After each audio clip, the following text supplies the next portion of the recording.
All right. Good afternoon, everyone. Welcome to this second session of the LOBSTER workshop here at the Terrain Networking Conference. I have two brief introductory slides for those of you who have missed the first part of the LOBSTER workshop. LOBSTER is a European Union project, specific support action, which aims at two things: implementing a pilot infrastructure for advanced network monitoring and establishing a community primarily consisting of NRENs to cooperate in network monitoring. You can find more information on the website. And in this session, we will address some recent advances in network monitoring technology. Well, you have seen the program. We'll start with a session about full packet monitoring sensors, hardware and software challenges. This will be done, presented by Vladimir Smotlaga from CESNET, from the Czech Republic. And I'll introduce the other speakers once we go on in this session. Okay, Vladimir.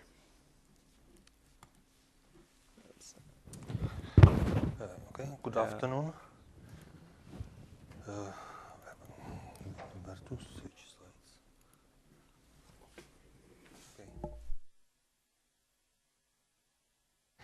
Okay, good afternoon. Thank you for the introduction. This presentation concerns the hardware and software sensors for high-speed monitoring. We need to introduce hardware in high-speed monitoring as standard software solutions are limited. Their scalability is limited due to several reasons. The first one is the throughput of local bus. We have to take into account that the flow of 10 gigabit link exceeds the throughput of PCI-X bus at 133 megahertz.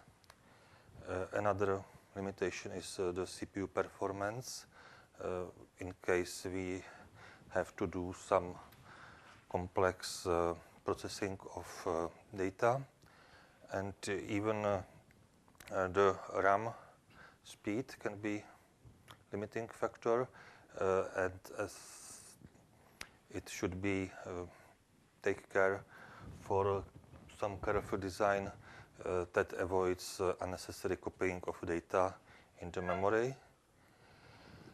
And of course, another limiting factor are disks, especially the throughput of the bus, and also the huge amount of stored data in case we need store all traffic for some further processing offline of time. As far as concerns the monitoring, there are two basic approaches. It is flow-based monitoring and packet-based monitoring.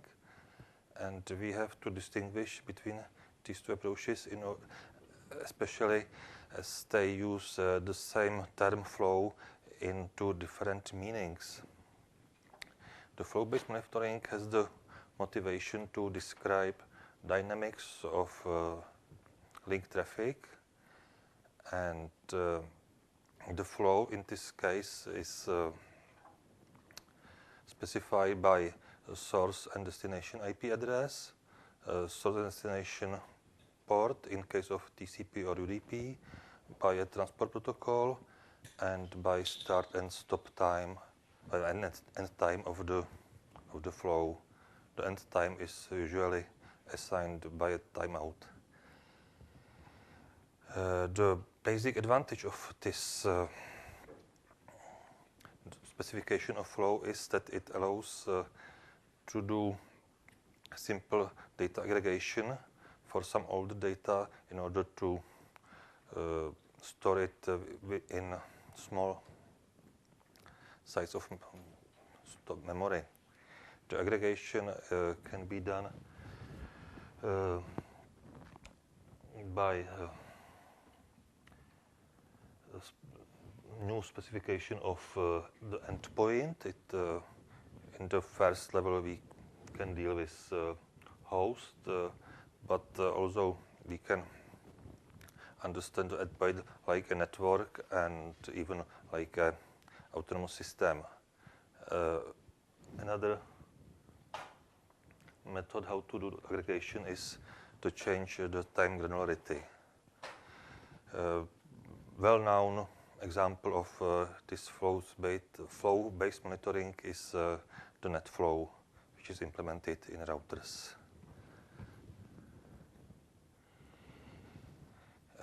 As far as concerns the second approach, the packet-based monitoring, here is the flow something quite different. As we have another motivation, we like to describe dynamics of only some selected connections or selected kind of packets. Therefore, the flow is specified as any packet, as a set of all packets that match some arbitrary criteria. As an example, can be all UDP and TCP traffic to some port. Therefore, these packets usually have nothing, don't belong to any one real data flow as we understand from the TCP meaning, but we can define the flow this way. Another important characteristic is that the application usually deal with the flow like with some general socket. Therefore, the flow can be open, closed, data can be read from that flow. A well-known example of packet-based monitoring is the pickup library, which is used, for instance, in TCP dump.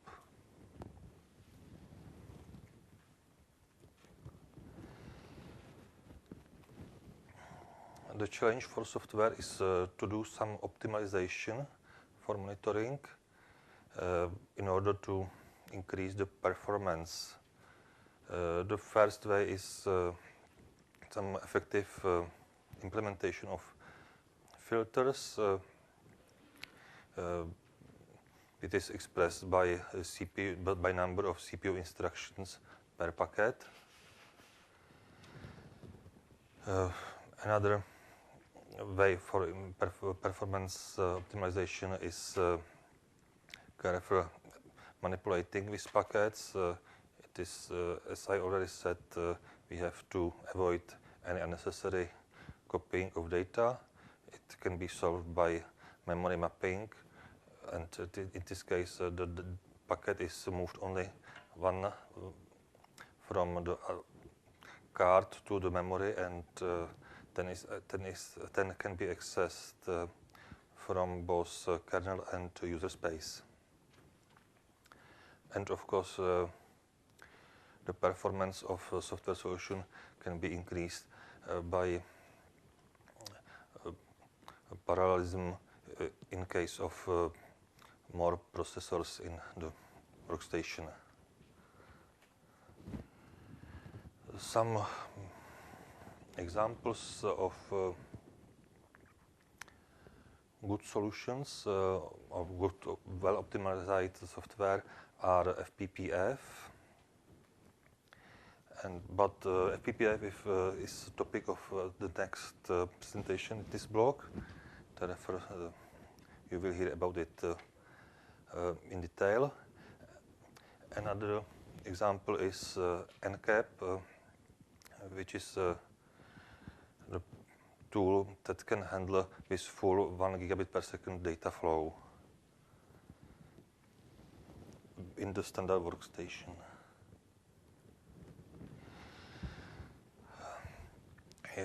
In the scope of the SCAMPI project, which ended this year, the monitoring API, which is called MAPI, was designed and implemented.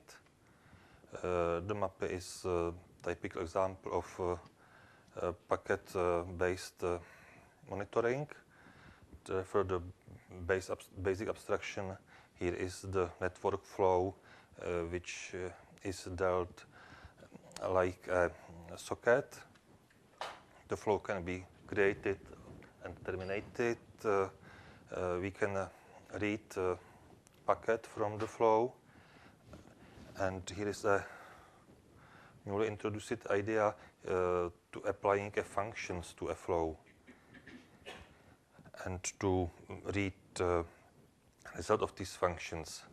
The set of supported functions includes the filtering, logging, accounting, sampling, searching of strings, and cooking, which means the IP defragmentation and TCP assembling. And currently the map is implemented, and it supports several type of hardware.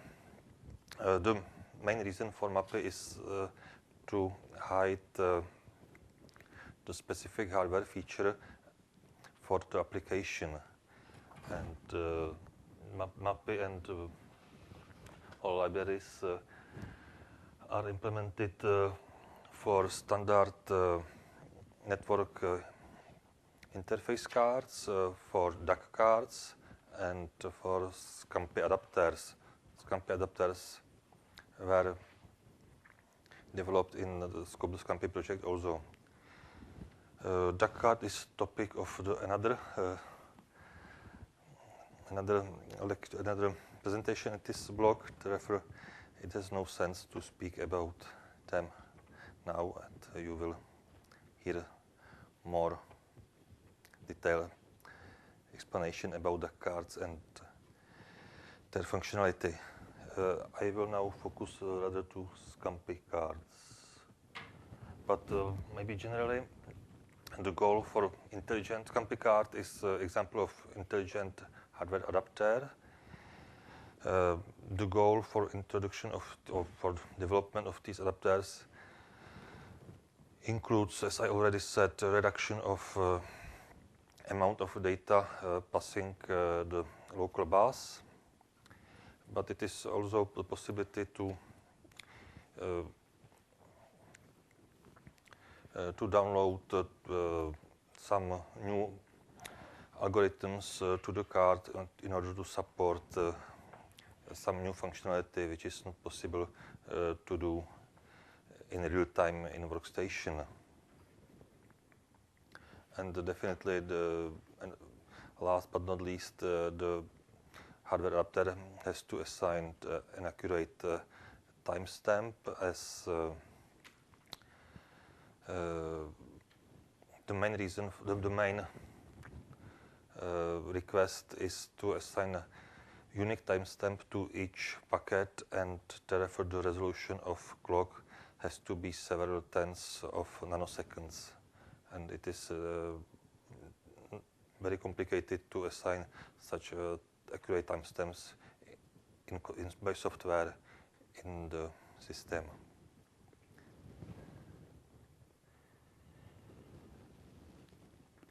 In general, the functionality of intelligent adapter, it is not only about SCMP, it is just about probably any adapter of similar kind.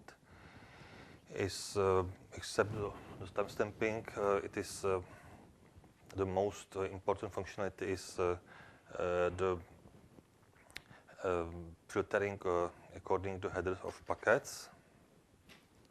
But the card can do something more complex, not only to implement filter where the result is yes or not, but it is possible to implement classification unit which can assign a class to any packet, and it is possible due to parallel processing in the adapter. It is something what would be complicated to do by software in the same time. Generally, in case of classification, we can see one complication. We have to distinguish two cases, disjunctive classes and classes that are not disjunctive. And it should be, I will concentrate only for the very simple case for disjunctive rules. Therefore, each packet belongs to maximum one class, not two more classes. Another functionality of monitoring adapters is the shrinking of packets. It means to cut the unnecessary part of packet, usually the payload, again in order to reduce the amount of data passing the bus. Adapter can do sampling of packets, and it is possible to implement some statistical unit, as for many applications just need some statistic about the flow and then don't care for the real content of packet. Therefore, in this case, it's not necessary to move the packet into the workstation. All the calculation or manipulation is done just in the hardware, and only statistical data are read from the card.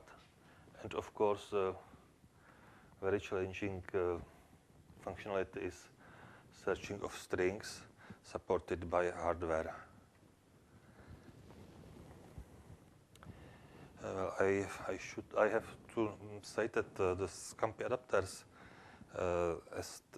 that were developed in the Scampi project are based on the project Liberator, as the basic idea originally was introduced for the routing adapter, and the Scampi project profited from the main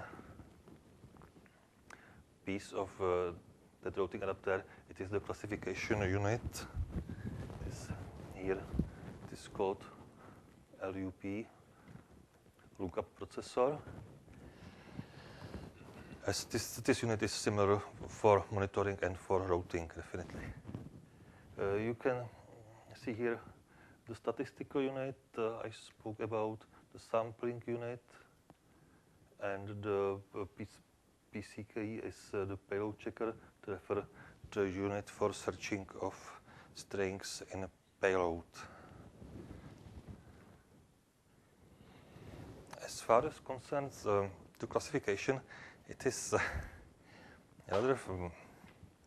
It should be said that although the unit, the hardware, the algorithm is already done, the description of the problem, of description of kind of filters that can be implemented in this unit is not yet fully exhausted. For instance, you can find a poster from David Antosh here in TENA conference about this topic, and I would like to introduce here maybe another idea how to model the classification unit. The lookup processor is based on two parts. It is the CAM memory and the processing unit. The CAM memory is able to do very effective matching of fields or subfields of the packet with some constant value. And the processing unit is able to do other kind of comparison. It means the lower or greater than the value or non-equivalent to the value. And of course, we have to do maximum of the comparison in the CAM. Therefore, the model is the pair CP, where C is the one row of the CAM memory, and P is corresponding sequence of comparison instructions in the processing unit. And the semantics as is implemented in the hardware is that the matching row C points to some sequence P, sequence of instruction P, and the result of any instruction can be either assigning a class to a packet and stop the processing, or to stop without assigning a class, or to continue with next instruction. And here is such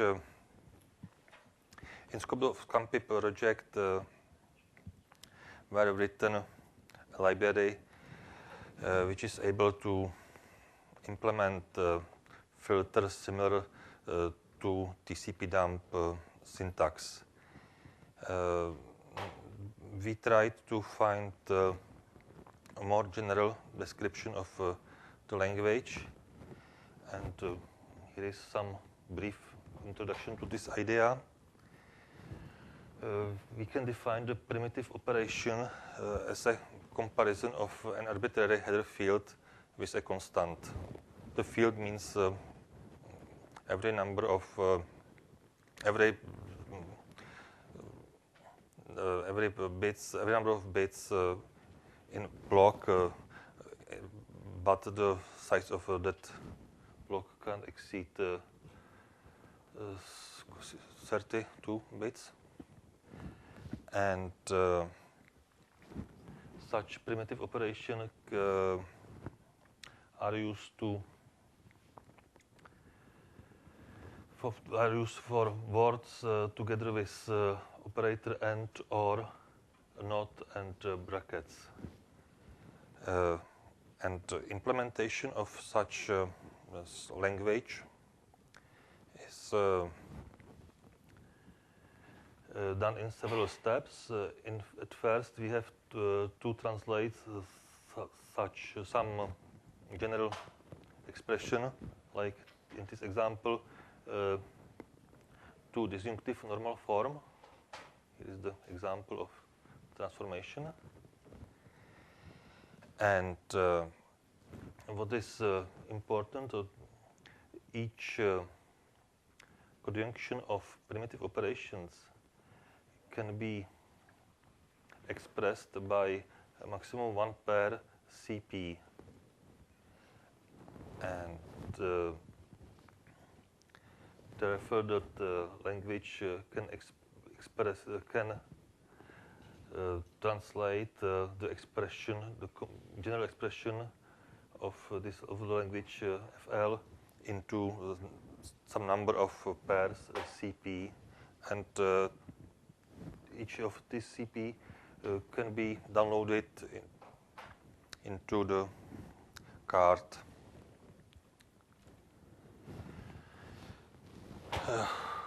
Therefore, it's about that formalization of the classification unit. But as I said, it is not the only one model of formalization. You can find another more, and probably some other will be made in near future as other persons work on this also.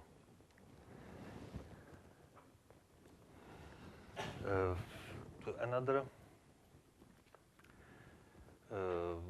unit which is implemented in the hardware and which use an algorithm, new algorithm is the searching unit. This unit is based on another CAM memory. There was used the CAM with 272 bits wide row, and the algorithm allows to find strings up to 16 byte long. Each string is stored into the CAM memory 16 times, shift by 0, 1, 2, and maximum of 15 bytes from the beginning of the CAM, or the CAM row. And therefore it occupies 32 bytes in CAM, and it is in one step it is matched with 32 bytes of payload.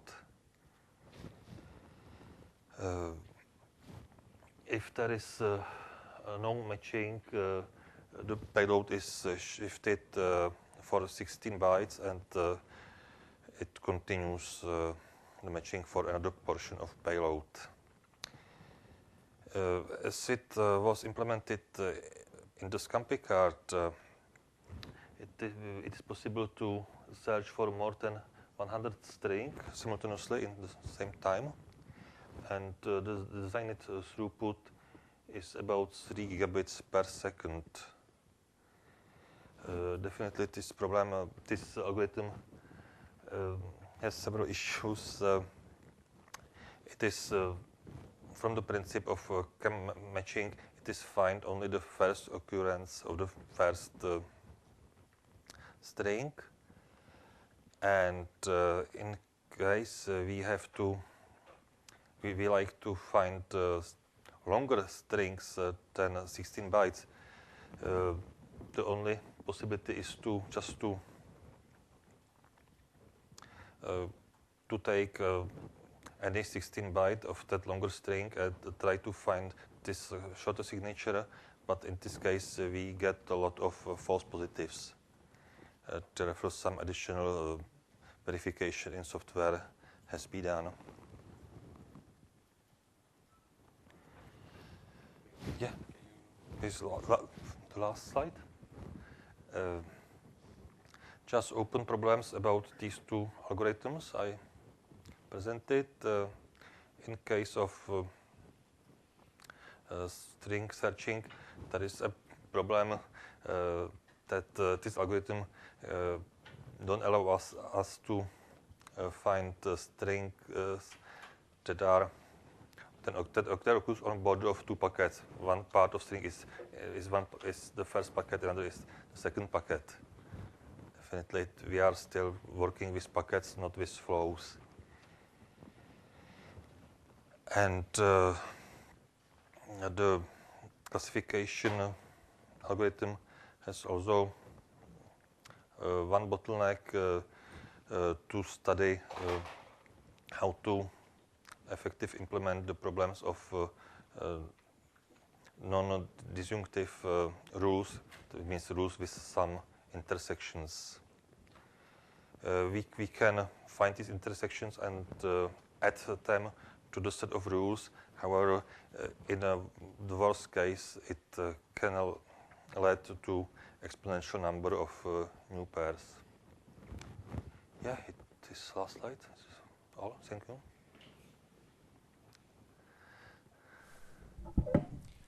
Okay, we have time for one or two questions.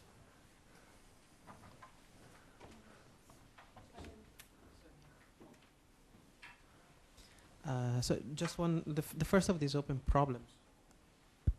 You have flow cooking adapter. I mean, what do you exactly mean by that? Do you need to capture the entire flow for searching strings across packets? Definitely, it's only how to solve the problem, but currently the adapter, we have no idea how to do flow cooking inside the adapter, as the adapter is the cooking. I understood the IP fragmentation and TCP assembling, and it is really a complex problem. You have to implement TCP stack somewhere. Do you want to do the entire TCP reassembly stack? Because there's a lot of complexities involved in TCP reassembly. Yeah. If you want to really reassemble the entire stream, but are you interested in the entire stream or just in a couple of packets, or can you reduce the problem like this? Just looking more. To be fair, we did not yet start to solve this problem. Definitely, it's nearly probably impossible to implement all the stack into the adapter. One reason why it is really is that we can be sure that all packets will go to the same way. If we are capturing packets somewhere in the middle, some packets can go by different way, and we don't catch them. For instance, it's one drawback of this. Okay, final question in the corner. Accuracy of timestamping of your packets in your solution. What sort of level of accuracy can you get in Scampi? Do you use GPS clocks there, or how you do it? Yeah, in Scampi project we designed and it was developed and produced timestamping card as a part of the Scampi adapter, and this card has the clock 100 megahertz. It is based on a 10 megahertz oscillator, which is multiplied by 10, and the oscillator is currently used as standard time with compensated oscillator. Definitely something better can be used also, and it is also possible to connect external atom clock to the card.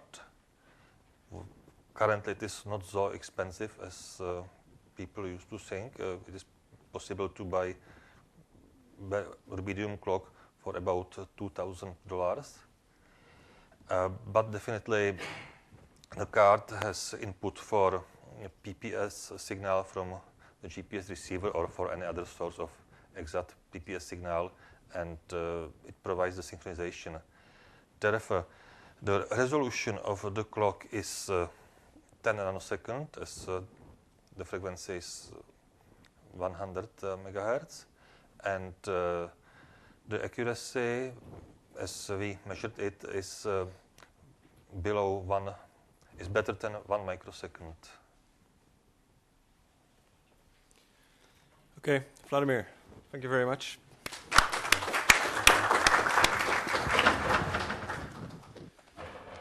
Okay, the next presentation in this session will be about fairly fast packet filters, and it's presented by Willem de Bruin from the Vrije Universiteit Amsterdam, the Netherlands.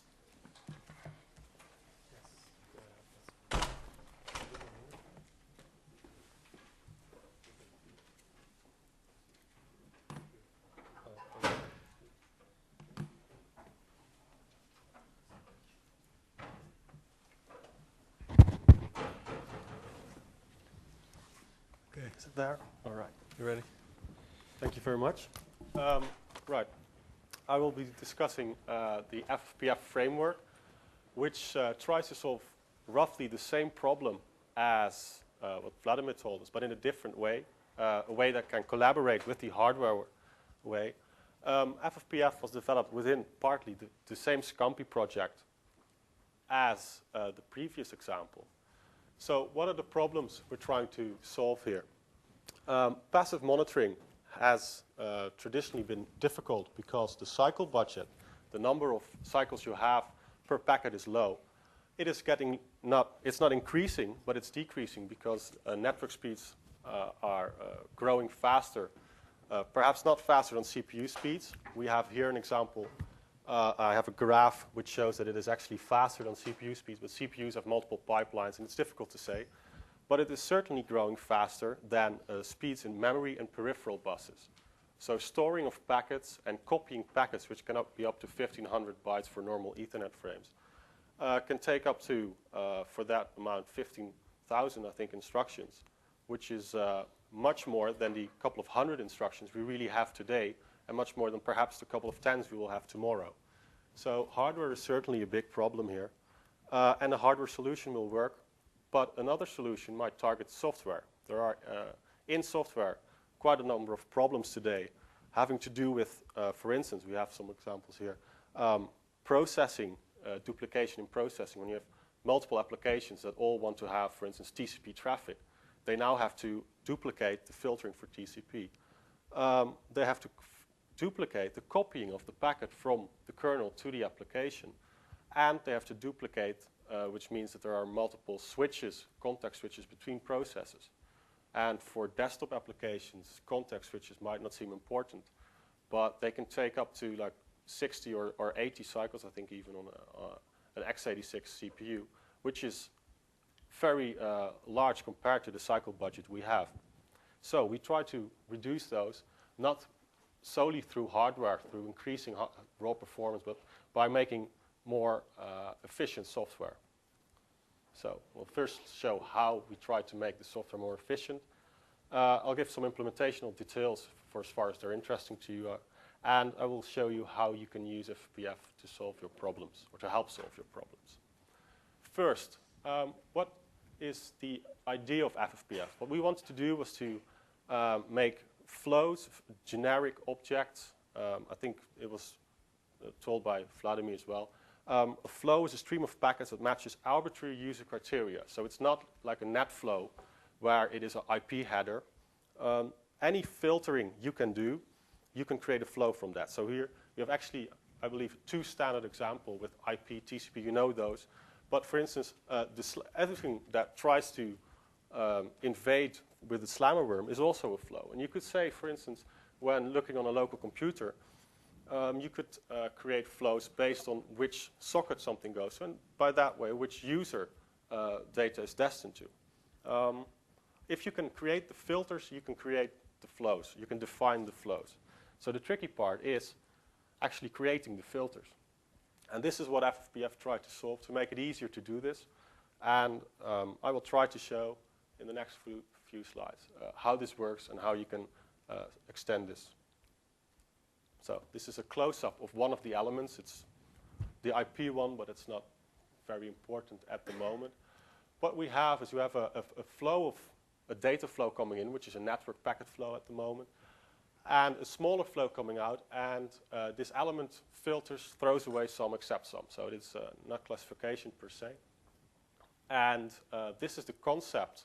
And with traditional copying, this would mean that for every packet it accepts, it copies this to the follow-on element. And this is inefficient. So what we did instead is the filter only keeps track of references in a circular buffer, a ring buffer, references to the packets it finds interesting, and other dependent filters can look into its index buffer to find out what is interesting to them. This index buffer, in turn, uses a packet buffer, and this, just like pointers in C, would be just references into a packet buffer. And this packet buffer can be shared by multiple elements. So this is one of the gains we make, is that we only copy packets once into the packet buffer, and after that they don't get copied. There are some security considerations. For instance, a root user could access all packets, but a normal user cannot. And most system administrators are not normal users. But we want, with FFPF, to be able to have multiple applications work together without performance restrictions. And we could see instances where user applications want to check, for instance, the QoS restrictions, or students at a research network.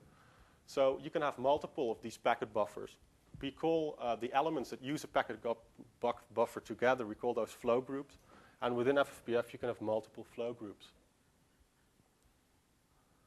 Additionally, something which is missing in some frameworks, like BPF is the main competitor, like the de facto standard filtering framework, I believe, is static information. So in FFPF, each filter has access to an array. It can specify how large this must be. for stateful information. For instance, for flow accounting, this is interesting. Multiple uses are possible. We will see one later on. Right. So this is the broader picture of multiple filters working together. This is what we call a flow graph, and the advantage here is simply that when multiple applications want to have the same information, we can overlay their graphs. So if you have an application that is looking at HTTP traffic, for instance, for finding something that worm that piggybacks on HTTP traffic, and you have another one that wants TCP traffic, they can at least do the TCP filtering together, and only the additional HTTP traffic is carried out by the other application. So it minimizes processing in this sense. Then, as last part, processing in FFPF can take place on the network card, which is the hardware aspect. Vladimir told, and you will see DAC cards, another hardware implementation. FFPF is not implemented on the Scampi cards nor on the DAC cards. We have an implementation on an other platform, and these platforms would be equally interesting to us, I believe. In any case, we have support on the network card right now, and it's an open infrastructure. It could be ported to others. We have support in the kernel. This is a Linux-based research in the Linux kernel. And we have support in the library and user space. So whenever you write a filter, this is something that we supply a couple of filters, but you can write your own.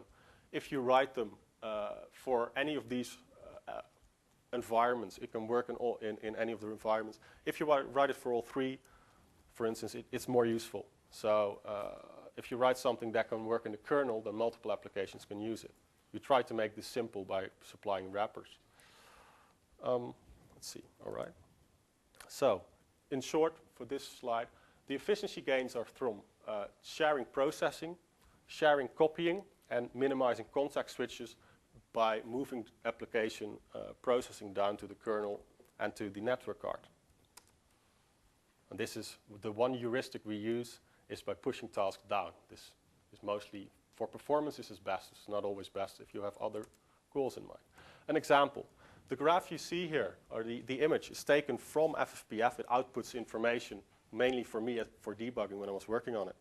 And you can see these black elements I show you. These are the elements that were the gray ellipses in the previous slides. And we have two expressions, a red one and a blue one. And the language is a bit difficult to explain completely, but the blue one is the most simple one. I'll explain that one shortly. What it says is that we take all input from the Ethernet 0 device. It's called ETH0 in Linux. We sample that, throwing away 50%. We do some BPF processing on it, and then we want to count the number of packets that we receive in the end. And you can see that's a blue overlay. The red one is more complicated, and they only share, in this case, one filtering element, which is this device element. It's actually too bad, but the example wasn't better. That's my mistake. What you can see is that there is some more overlap. That was not, I'm sorry. Some more overlap in that multiple of these elements can share, the same circles, and those are the actual filters. So the elements in the graph we call flow grabbers, for lack of a better name, and they're defined as a filter and an input stream, and they themselves define an output stream. Filters themselves are instances of filter classes, and what that means is that a filter class is the part that the programmers supply. So that can be, for instance, BPF. I think we have BPF there. And a filter is a BPF plus an expression, for instance, give me everything that is destined for the local host. Then a BPF in a graph is this filter applied to already an incoming stream. And BPF this way is, it's like, at the moment, BPF is normally one filter run in the kernel. There's no input, there's no output, that's all you get. This way you can have multiple BPFs, for instance, when you want to share filtering between applications. So it is an extensible framework, for the third time this seat, in that it's modular, language agnostic. So it doesn't matter what you write your filters in. If they support the API we defined, you can use it within FFPF. And you can simply plug them in as kernel modules or as elements for network processing cards, as we shall see later on. So this is an example up close. The idea is that we want to keep it simple. You don't have to program everything. FFPF chooses where it's going to do the processing. In the kernel space and user space in this case, we don't have a network card in this small example. What you can see on the right side of the screen, the squares are filter classes that are available. So in the kernel, we only have input devices and something called FPL2 that I will get to later. In this case, it meant that all the rest has to be carried out in user space in the application itself. Excuse me. If we would have two applications, it would mean that this work would have to be duplicated. So what we want is to push it down. Now, if you would load a couple of kernel modules and try the request again, you would get this. And all the data gets to user space through memory mapping. Actually, the entire, I'm just going back a slide here. Yes, this entire graph of elements, you can see that they all interconnect like flawlessly, while in reality, we need a lot of I/O remapping, memory mapping to get this to work. But this is, has to be carried out once. We did this, and it's no longer a concern to programmers within the FPF framework. So you don't have to worry about where you're going to do the filtering. FPF takes care of that for you, which is this. Okay, so this is the main idea of FPF, making it easy to program, making it more, increasing performance. There are some implementational issues like the remapping, and I will go into just a few here. By now, you probably know what you can do in hardware as opposed to software. Well, we also ported FPF to one hardware environment, which is called a network processor. We actually have two implementations right now, one for an older line, Intel IXP 1200, which is the image you can see right here, and another is for the IXP 24 and 2800, which were up to 10 gigabit cards. These network processors consist of a number of micro engines, and those are very tiny processors that don't have an operating system. They just load code in hardware and run that code, and therefore they can process packets much faster than general purpose chips. They also have a central control processor, which is similar to whatever you have in your laptop over here, and they communicate over a PCI bus, possibly in the future PCI Express or whatever, to the host. So what you can do on these cards is pre-process as much as possible at line speed, and then the host has more time for complicated tests, like, for instance, regular expression testing, which you really cannot do at line speed.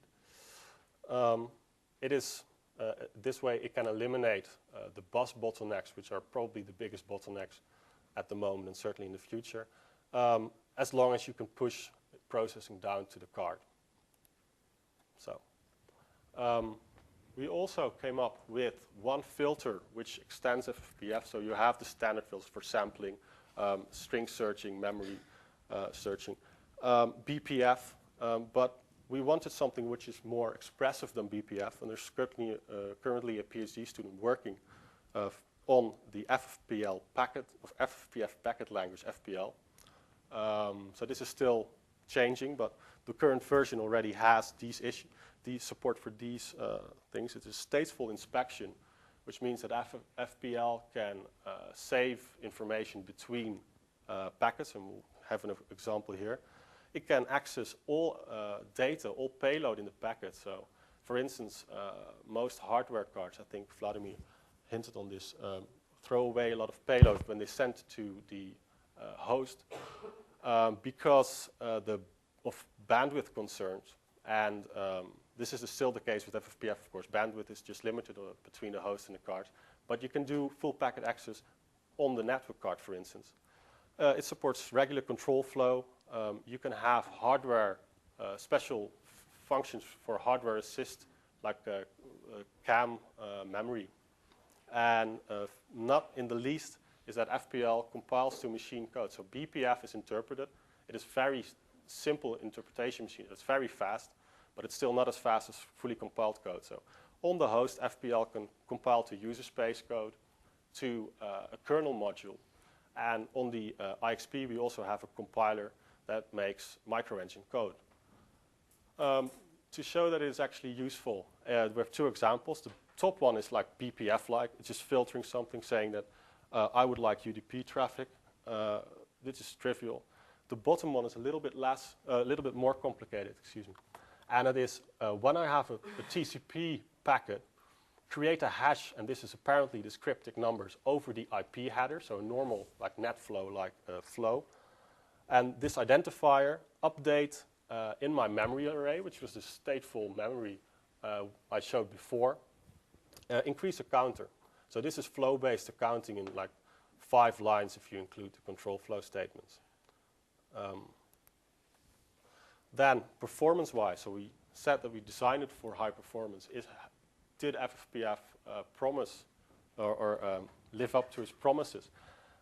These figures show FFPF compared to what's called Linux socket filter, which is basically BPF in the Linux kernel without any hardware support. And we compared them for multiple capture lengths, so multiple sizes of packets that you actually use for processing. Standard PCAP, Linux socket filter only sends 68 bytes, so that's basically the header and a little bit of the payload. And we tried here to go up to 800 bytes. And you can see that FFPF scales down more gracefully. This is the leftmost figure than Linux socket filter for all lengths. But it is just a factor 2. This is not very important. However, where we wanted to win was in the case of multiple applications, because we don't think that you only want to run TCP dump, for instance, which is a standard application, with one filter. Now you want to look for the slammer worm, you want to do flow accounting, you want to do whatever possible, and for just like economics, preferably as much as possible on the same piece of hardware. So the other example, the rightmost, basically for the 500 megabit rate, it extended that from 1 to 6 concurrent applications, which were TCP dump without the output, without the screen output. And as you can see here, FFPF scales down quite gracefully again, while a Linux socket filter, even with 2 applications, it cannot run anymore, and it starts dropping enormous amount of packets. So it is more efficient, and higher gains are possibly within reach. So then the final part, if you're convinced that FFPF can work, how are you going to use it? We support PCAP, which is the de facto standard, so you should, I guess. We also support the monitoring API, or at least I wrote a support for the draft of a year ago, so it might be a little bit outdated, but we can update that. Defined within the Scampi consortium. And lastly, we have our own API, which uses the more expressive features, like I showed the entire graphs we have of filtering elements. Within the MAPI, you have a stack, so not a graph. And with PCAP, you have nothing but BPF. So we had to have a more extended API. This one is still in flux. We're awaiting a new 1.4 release. I won't bore you with too much code, but a little bit we'll have to do. This is a true application in 2 slides. The first slide shows the main loop where an application enters a string as of the type we've seen before. And the only code that has to be carried out is open FFPF with this string. Then FFPF sets up the flow graph by finding out where the filter classes are available. It sets up everything, but it doesn't actually start working. It starts working when you start call the process, and of course it stops when you stop. This way, FFPF does filtering for you, but you cannot actually touch the data. So to touch the data, we have 2 separate functions, or start listener, stop, and it starts your own application. So this whole code you could simply copy over from application to application. The only interesting thing is here, where you would write your own mini applications. For instance, here we have something that uses these, I don't know if it's visible enough, these blue functions, which are part of FFPF data access API, to get some statistics on the number of read packets, so the number of packets you have processed by now as a listener, and the number of packets that the kernel of the FFPF has processed. So you can keep a backlog. Say, I have 10 packets waiting. Then for each packet you get, I don't know, dump it to the output, whatever. It's fairly simple. And all of the code for which filter to run, as you see, is no longer in code. It is just a string given. The tricky part is that these strings convey graphs, and they're a bit tricky in themselves. So we also have, finally, a small application that you can just point and click to show what you want to do with your filter graphs, and it automatically calls whatever application you've written using the FPF API. So, to summarize it all, FFPF was devised as a framework for streamlined processing to take away a lot of the difficult implementational issues, and at the same time to increase performance. That was its main issue. So it is more efficient than the de facto standard. It has extensive support for things like stateful inspection, accessing full packets up to user space through using the same packet buffer all the way from the network card up to user space. It's extensible in that you can write your filters however you please, as long as they can communicate with FFPF, they can be used. And lastly, it is easy to use, and we're trying to make it easier at every iteration by simplifying the API. So that's basically it. Thank you. If you have any questions. Okay, we'll take one question. If there are any, of course. Okay. Well, in that case. Okay, thank you, Willem.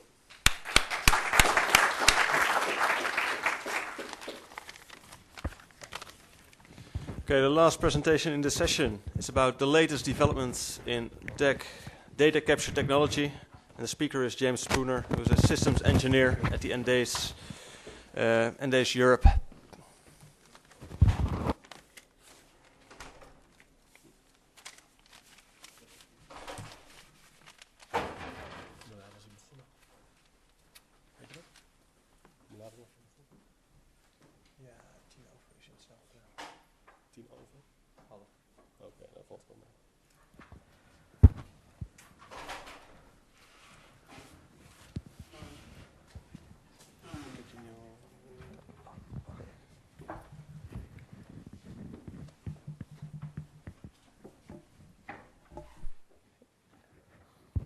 You know, I was just thinking that if you get the microphone working, you're halfway through your presentation already. But Murphy's proved me wrong.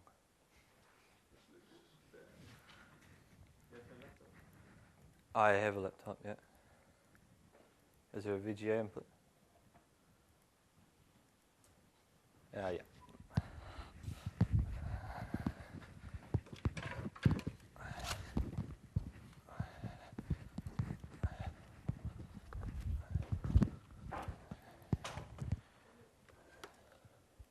Okay, we have it working. It's good? Except this looks good. Okay, I think you're on, James, here. So exactly. Brilliant. All right. Okay. I'm James Spooner, and I come from a company called Endace Technology. Endace Europe Limited now. The technology part is the Hamilton branch where I used to work, doing FPGA development, much in what Vladimir has been talking about earlier today. And it's actually been good because Vladimir has taken the low-level hardware approach, what's happening down at the FPGA, at the CAM level, etc. And now Willem's taken the high-level, you know, how are we dealing with from a software point of view, how are we delivering through to the application, etc. So what I'm going to do is take sort of more of a 50,000-foot view in terms of how the software is helping, how the hardware is helping, and also the problems we're facing and how we're trying to deal with them. So this is my slide. Now, I was talking with someone from Cisco this morning at breakfast, and they were telling me about their latest deployments. And of course, my one says capture and analysis towards 10 gigabit per second, but in fact, apparently there's some 40 gigabit per second links out there now, so we'll have to hurry up a bit, I think. Right. So, passive network monitoring is basically what it's all about, capturing capturing a network link and then trying to find out what's going on inside, looking at the protocols inside, looking at protocol anomalies, looking at packets that shouldn't be there, etc. And what you need to get to do that analysis is obviously the data payload, any timing information you need for quality of service, or analyzing protocols by their timing rather than what's actually in the protocol itself. And this is useful for encrypted links. Link information, such as the bit error rate on the link, so if you're seeing packet loss, that sort of thing. Also, the framing type of the link, which is useful if you're coming back to a data set after a good amount of time. And also the packet information, such as the size of the packet, whether or not there was errored frames, whether or not there was lost frames around it, etc. And firstly, I'd like to define capture and analysis, and I'm not really sure what the slide's in here anymore, but let's try. So putting capture into Google, into one of the dictionaries, in fact, from Google, says to succeed in representing or expressing something tangible, attract, cause on to be enamored, etc. And the one we're looking for here is to get, succeed in catching or seizing, especially after a chase, apparently. So it's that one there. And of course, the analysis side of things might be a little bit arbitrary as well. So an investigation of the component parts of a whole and the relations making up the whole, and that's really what we're doing. So we pick that. So what we're trying to do is succeed in catching or seizing the packets and investigate the component parts of the packet and their relation to making up the packet. So that's my definition.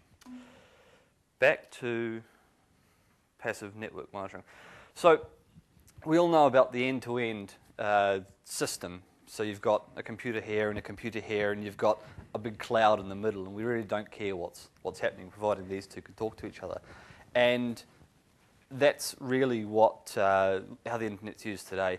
Now, the difference between an end-to-end system and what I'd like to call a monitoring system is, well, there's a few differences, and I'll go through them in a second. So the basic end-to-end host, you have a computer and you have an operating system and an application, and they talk to each other, and there's sort of a cloud somewhere here, and this is fine. A monitoring system is something quite different in that it has to take all of the packets, whether or not the packets were destined to it, and capture, analyze, and then perform some sort of reaction or log the packets. So what are the differences between the end-to-end model and the monitoring model? Well, firstly, if you've got packet loss on the end-to-end link, it's fine, because we've got TCP. We can just say, I did not get that packet, or a NAC, or just don't respond, and the other end will send the extra packet. You know, we've used a little bit of extra bandwidth, but it doesn't really matter. Whereas monitoring nodes must capture all packets, because you can't say, hey guys, can you resend that please, because you're not on the end-to-end link. The data rate is also an issue. End-to-end nodes, if they can't handle the data rate that's coming out, they simply advertise a lower R1 size, or start dropping packets, or any other mechanism by which you can slow the other end down. Monitoring nodes must capture everything, no matter what the rate is. External traffic. This is also interesting, because the end-to-end node only ever deals with the traffic that pertains to it, or at least in most situations. Whereas the monitoring node, especially if they're monitoring an aggregated link, needs to see absolutely everybody's data and then determine what in fact is necessary to be monitored. So here are the challenges we're getting in terms of capturing the data. So we're getting successive LAN bandwidth times 10 every 5 years. So this is roughly what we're seeing. We had 16 megawatt token ring, I think, about 20 years ago, and it's been doubling every times 10 every 5 years until now we're at 10 gigabit per second. We're looking at 40 gigabit per second STM. Well, I guess it's STM256 now, isn't it, or OC768 links. So I think yesterday Ed was saying that they were doubling every 2 years. I think that's probably a little bit optimistic, but this is the sort of order of magnitude we're looking at. DWDM and other sorts of multiplexing do help because it means you've already multiplexed the different flows into different channels, so you can simply take 4 10 gigabit monitoring instances and monitor a DWDM'd 40 gigabit pipe. But with the new 40 gigabit systems, we're out on our own again. So the other thing is there more data on these links? And I would say yes, for end customers. So the average guy with a PC sitting on the desk, there is more bandwidth because he's using faster applications, he's using peer-to-peer, he's got better broadband access. It's fine. If you're a telco, you haven't got one OC48, you've got 10. And if you've got 20 OC48s, so that's fine because they're all going to be loaded at 40%. And if they're loaded at 50%, then you whack another 10 in. So there's not necessarily more data going on those links because they just increase the number of links. Grid applications, and it was interesting listening to the grid speech yesterday, where they were saying that they often use the network not for continuous. You don't have this nice smooth loading. You have like this, where someone sort of downloads a 20 terabit DNA repository or something. So it's quite a different paradigm to the standard commercial network, which actually makes it quite harder to monitor. So the analysis challenges. So this is after we've captured the data. What do we need to do? So there is more data being transferred overall, I think, and this is mainly because of the broadband access. There's more content. As networks get faster, people find better applications, more amounts of data to shift over it. PCs are getting faster as well, and that's important because we can get higher quality video streaming, etc. Protocols are becoming more sophisticated as well. We have Skype, I think. Hands up if you've got Skype on your computer. I think most of us do, right? And this uses a random TCP port. It's also encrypted, and it's quite difficult to detect and analyze. So this sort of thing is making analysis quite difficult. And obviously, its decentralized nature as well makes it very hard. We've heard earlier, I think yesterday, that actually no, it was this morning, the plenary this morning, that attacks are becoming more virulent. Worms and viruses are still evolving, and they are actually costing people a lot of money. So we need to work on this, and not just at layer 2, layer 3. We can't just look at ICMP floods anymore. We have to look in at layer 7. We have to look at timing characteristics and try and determine whether or not this is an attack or not. So what help do we get? Technology is increasing. We know we've got PCI Express now. We've got faster disks. We've got quad CPU cores. We've got 4 gigahertz machines coming out. It's all great. But this is also helping the end-to-end situation, because the faster your PC is, the more data you can deliver, the more data you can serve, you can receive, the nicer video stream you can watch, etc. So what is helping end-to-end also helps monitoring. So this was quite an easy slide to make, if you couldn't have guessed. Yeah, it is great new technology, but it's all relative, and there needs to be something to distinguish a monitoring system from the end-to-end system. Otherwise, the monitoring system will never keep up. So, I should have said earlier, if I'm anything, I'm a computer scientist, and I'm a wannabe physicist, which is why I'll talk about hardware, but I also dabble in a little bit of math, and to try and get my point across. So let's say that the monitoring task is at least as difficult as the end-to-end task, and if we take, for example, in the core, it's significantly more difficult than the end-to-end task. Now, if we take the latest PC that we can get and divide it by these two tasks, we get an inequality which must be satisfied by a non-zero monitoring assistance. And so this is what I'll be talking about for the rest of my talk. Sorry about this. Right, so network monitoring assistance. How can we make monitoring easier on a PC? We can use resources more efficiently, and I think we've talked about this today. We can sample packets instead of transferring them all to the PC. We can truncate packets, so just transfer the header. We can process the packets inside the card to prevent them from going to the PC altogether. We can take the parallelism from the new PC architectures, such as the new quad-core AMD Opterons. You know, they've got 4 cores per CPU and 4 CPUs. We're talking 16 cores. This is a lot of CPU power, but we simply have to get the information to them. We can remove the unnecessary overhead, and this is what Willem's been talking about with using FFPF rather than the standard the Linux socket. Is it Linux socket? Linux socket filters, that's right.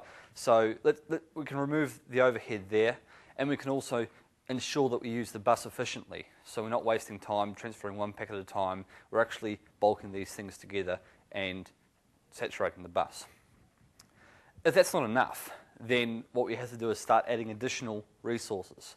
So we have to add dedicated hardware, such as the Intel IXP CPUs, CAMs and FPGAs to perform filtering and analysis tasks. The third thing we have to do is also minimize the amount of data to process. So coming along from the additional resources, we can reduce down to the absolute necessary data we put into the PC. So how do we do it? Well, first we need to attack the efficient use of resources. So we can have the hardware write into multiple independent analysis apps. So basically take different flows and assign them to a different CPU. Now the important thing here is that at no point is the operating system involved. So you can have, say if we have a 4 CPU box, we can have the operating system on one CPU and each of the 3 apps on 3 different CPUs, and then data separated out by flow, by IP address, by whichever you like, be transferred into those applications, and they can all run autonomously without having to do context switches and things. And this is generally, I think, a good thing from a computer science point of view. Obviously, bypassing the operating system means you reduce the amount of memory copies, which means you make more use, or at least better use, of the available memory bandwidth you have. And again, using the PCI bus efficiently is great. We can add additional resources, and I think this is what we're talking about in the earlier talks today. We can add an FPGA and, of course, a CAM to do filtering and hardware. We can also enable the card with a network processor, such as the Intel. This is a picture of the Intel processor that Willem was referring to. It has the network processing engines, and it's easily programmable. You can target it with GCC. So, in addition, this is the sorts of things we will do, and you've heard this before today, looking at classification, so what we term packet coloring, so looking at particular parts of the packet and then deciding how to classify it, and then you can act upon that classification at a later date. So of course we can use the VLAN, the MPLS flow, the IP address, TCP, UDP flow. We can do some content searching, although it is limited without having a full view of a reassembled TCP stream, but that's a problem that we need to attack separately, I think. Compression, so if we do want to reduce the amount of data, but we still want it all, we can actually compress it, transfer over the PCI bus, and then dump it to disk if you want to do a long-term recording, say a day in the life of the internet. Anonymization, this is what we were talking about earlier with one of the LOBSTER goals is that you have trust problems, I think layer 8 problems between different entities, and we need some way in hardware to anonymize the traffic such that only the necessary information is conveyed and no more. Obviously, another one is statistical sampling. So basically take a statistical distribution and perform a colour upon that. So in terms of data minimization, we can basically act upon the classification in some way. So we can filter, which means basically just dropping the packet. We can truncate, so reduce the payload of the packet to what we feel is necessary. We can compress, and we can also forward directly to an output port rather than passing it through the host. So if you're using the monitoring equipment for an inline application such as intrusion prevention or intrusion detection, then if you are happy enough that the packet is not malicious, then you can simply forward it on rather than doing analysis in the PC. So this is an example of the sort of thing we would do for classification. So what we have here is a number of 4-bit inspection fields, and for example, these are all in binary, of course, and this is a pattern we're looking for. But we have a 128-byte search window that we want to search for this set of data in. It's not necessarily clear that we want to search in just in one place. So what we're able to do is map the string over different parts of the IP header. So we may want the destination address of the layer 2 header. We might want the first 16 bits of the MPLS tag.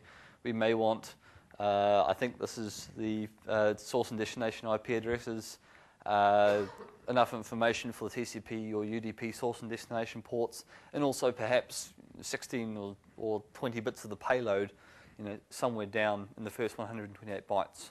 So this then leads us to color the packet. So we can have any number of these terms, and Vladimir talked before about a ternary search or a TCAM. And the idea with a TCAM is, like with a network mask, you can have 1, 0, or don't care. So maybe the first 16 or 24 bits of your IP address is assigned, and then the last 8 bits don't care. Well, you can do this on any bit inside the search term. And of course, once you've defined all these rules, and you can have, I think, around 16,000 of them, then you can assign colors to them. So here we've got red, green, and blue. And obviously these colors are arbitrary and really only an illustration tool. But it means that with these colors, then you can define a destination for the packets. So this is an example of how we would do that. So we could have the green going to the top application, the red going to the middle, and the blue going to the bottom. And obviously they could be running on different CPUs or potentially different machines if you architected it that way. And of course we could have this other coloured green going to the toilet there, which basically means we're filtering it. So data minimization as well. So how does it all fit in? This is a sort of an overview of how the puzzle comes together, I guess, but what an analysis piece of hardware should do, and pretty soon I'll show you how it fits into Willem's work with FFPF. So first we need to do some capture, then we need to search and classify, so perform the filtering. Then we need to decide whether or not we need to minimize the data by dropping, truncating, etc. Then parallelize the data for efficiency, transfer it efficiently through to the host, and then have multiple analysis applications running on multiple CPUs, for example.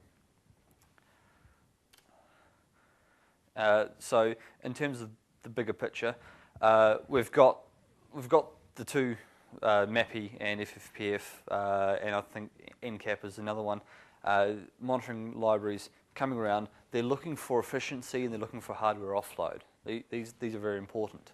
And so obviously FFPF and MAPI again, they support the hardware offload, or at least, no, they do, yes, that's correct, and multiple independent streams. So this is how I would set at least. So you have the capture device here, and you have MAPI, or FFPF in this case, mapping the different ports through to the analysis. And obviously this is quite a simple representation of the earlier graphs, but I think should convey the information. Right, so in conclusion, end-to-end nodes are not sufficient. I don't think an end-to-end node as is with a standard NIC card and without significant changes can perform the monitoring task, because it's simply, there's too much of a gap there. Current monitoring has been designed around hardware offload, so we've got APIs and libraries that are actually being written around the IXP and various FPGA and CAM implementations. Speed and efficiency are the key. It's very important. And I don't think, yes, the improvement in PC technology will lend us anything, because as the PC improves, it's just catching up to where the network is, and it's simply going to mean more bandwidth, more data. And we need to reduce the amount going into the PC. So this, again, is an efficiency question. I think that is it. Okay, 1 or 2 questions for James? No questions? Okay, thank you, James. Okay, to wrap up the session briefly, I would like to ask you to fill in your, give your feedback to about the LOBSTER sessions in the evaluation forms, which I think you have already got an email with this unique identifier and stuff. So please use that to give your feedback. And I would also like to mention that the next session will be a panel discussion also about monitoring, about the future of network monitoring. So if you're interested in that, come and join us for that topic. And thank you very much for your attention, and enjoy the coffee break.